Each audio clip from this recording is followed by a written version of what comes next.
Bismillahirrahmanirrahim.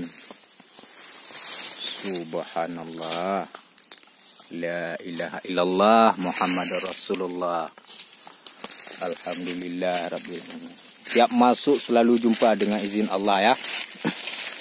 Urusan rezeki belakangan. Yang penting ikhtiar.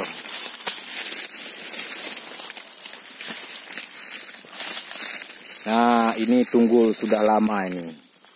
Enggak tahu saya penebangan lama atau gimana. Namun ini hutan belantara. Tapi yang jelas bekas penebangannya sudah nampak.